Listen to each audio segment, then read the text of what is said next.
ആലുവ നഗരത്തിൽ സംഘർഷം. നൂറുകണക്കിന് പേർ നോക്കി നിൽക്കെയാണ് രണ്ട് സംഘങ്ങൾ തമ്മിൽ ഏറ്റുമുട്ടിയത്. ബാർ പരിസരത്ത് വെച്ചുണ്ടായ വാക്കുതർക്കമാണ് അക്രമത്തിൽ കലാശിച്ചത്. സംഭവത്തെക്കുറിച്ച് ആലുവ പോലീസ് അന്വേഷണം ആരംഭിച്ചു.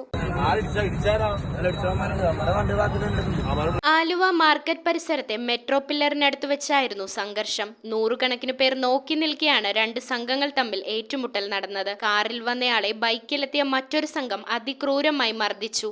അതോടൊപ്പം ഇയാളുടെ കാറും തകർത്തു.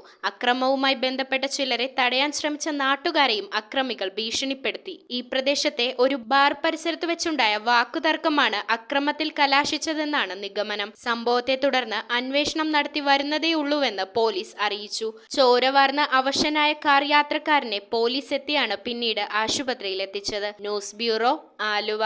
3.5 വർഷം മുൻപ് അവളുടെ ആഗ്രഹത്തിന് ഇതുപോലൊരു ലെറ്റർ ഞാൻ കൊടുത്തു. അന്ന് അവൾ എന്നെ നോക്കി ഒന്ന് സന്തോഷത്തോടെ ചിരിച്ചു. ഇപ്പോ അവളുടെ സ്വപ്നങ്ങളും എല്ലാം യാഥാർത്ഥ്യമാക്കി. സ്വപ്നങ്ങളെ യാഥാർത്ഥ്യമാക്കി എംബിറ്റ്സ് എഞ്ചിനീയറിംഗ് കോളേജ്, കോതമംഗലം.